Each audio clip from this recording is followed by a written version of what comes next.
Assalamualaikum warahmatullahi wabarakatuh. Jumpa kembali bersama Aventador 007. Sebuah berita yang dilansir oleh nasionalsindonews.com berjudul Fitnah Rais Am PBNU Kiai Haji Miftahul Akhyar, pemilik akun Benteng Nusantara dituntut minta maaf. Isi beritanya begini. Akun YouTube Benteng Nusantara memposting sebuah video dengan narasi hinaan dan fitnah terhadap Rais Am PBNU Kiai Haji Miftahul Akhyar. Narasi dalam video tersebut terang-terangan menuding pemimpin tertinggi PBNU telah merusak Nahdlatul Ulama dan Indonesia. Tudingan itu membuat pemimpin pusat Gerakan Pemuda Ansor mengambil langkah tegas. Isinya fitnah. Kami meminta agar siapapun pemilik akun tersebut segera meminta maaf, ujar Ketua LBH GP Ansor Dedi Zuhairi Finsa pada hari Minggu tanggal 2 Juni 2024. Dia menunggu permohonan maaf dalam rentang waktu 2 kali 24 jam. Kalau tidak dilakukan, pihaknya akan mengambil jalur hukum. Ini adalah pemimpin tertinggi masyarakat NU. Kita harus menjaga marwahnya. Fitnah tersebut telah melukai organisasi dan warga NU. Kami tunggu dalam waktu 2 kali 24 jam. Jika tidak segera dilakukan, kami akan mengambil jalur hukum, tegasnya. Saat ini dia telah mengkoordinasikan kasus penghinaan ini kepada Banser Ansor sebagai pengawal ulama. Banser sudah siap untuk melakukan tabayun, tinggal menunggu instruksi dari Panglima tertinggi Banser, Gus Adin, Ketua Umum Banser. Terkait perbedaan pendapat, Dendi menilai perdebatan atau perbedaan pendapat sebagai suatu yang biasa di tubuh NU. Tetapi ketika sudah bernada provokatif, menuding, memfitnah, menghina, apalagi itu dilakukan terhadap pemimpin tertinggi PBNU, sangat disayangkan. Sudah biasa di NU berdebat, tapi yang ini memfitnah pucuk pimpinan tertinggi kami, memprovokasi warga NU, sangat disayangkan dan seharusnya tidak perlu dilakukan, ucapnya. Nah, mengenai penghinaan kepada Kiai Haji Miftahul Akhyar yang dilakukan oleh channel Benteng Nusantara, ternyata link itu juga disebarkan oleh Gus Fuad Channel melalui tab komunitasnya, bahkan diberi tambahan tulisan yang juga melecehkan Kiai Haji Miftahul Akhyar, yaitu ditulis luka menganga warga Nahdliyin ulah Situa Bangka. Nah, kalau kita cek di channel ini, Gus Fuad Channel ini,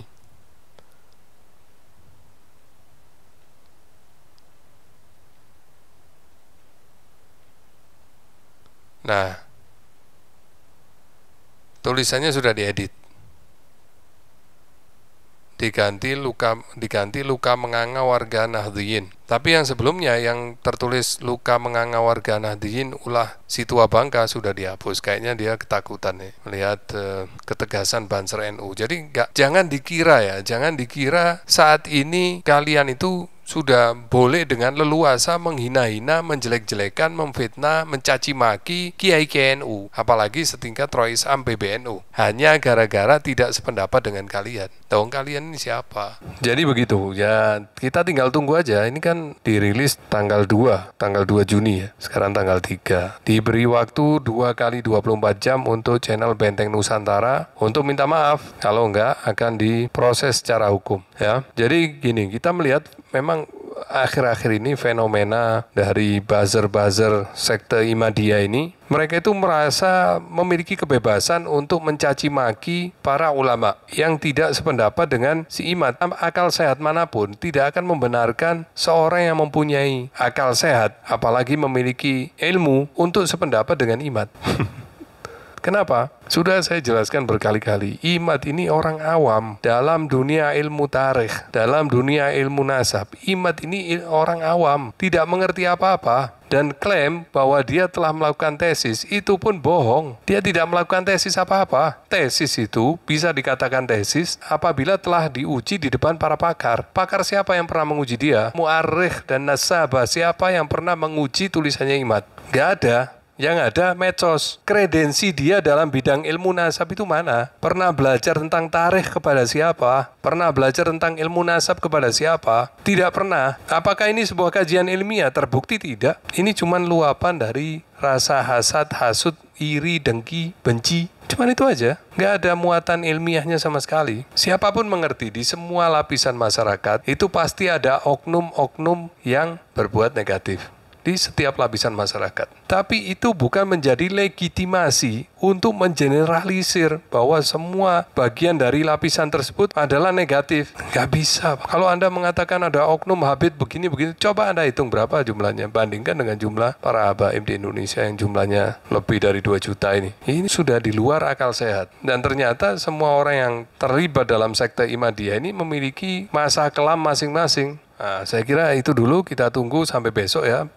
Untuk channel Benteng Nusantara, saya ingatkan, waktu Anda sampai besok nih. Kalau Anda tidak minta maaf, tunggu aja tindakan selanjutnya dari Banser. Karena Banser Ansor tidak pernah mentolerir penghinaan terhadap Rais Am PBNU. Jadi jangan karena Anda jadi buzzernya Imad, lalu Anda merasa merdeka, bisa mencaci maki, menghina-hina Rais Am PBNU. Mungkin karena Anda merasa punya backing atau pakai orang kuat di belakang Anda. Nggak seperti itu, polanya nggak seperti itu, Pak. Polanya nggak seperti itu, ya. Oke, saya kira itu dulu dari saya. Jangan lupa subscribe, like, dan share sebanyak-banyaknya. Wassalamualaikum warahmatullahi wabarakatuh. Ini paling hebat itu penemuan dari Imaduddin Banten ini. Dia mengatakan bahwa para Habib itu nggak ada kaitannya dengan turunan Nabi. Kenapa ini orang pribumi itu pintar-pintarnya blow on ya? Saya tegar berdiri untuk mempersatukan kaum murtadin ini agar segera berjuang dan segera menahan mereka tidak tetap mengikuti ajaran Arab. Karena ajaran Arab itu adalah ajaran kolonialis Arab, kolonialis agamawi, ya, penjajahan baru.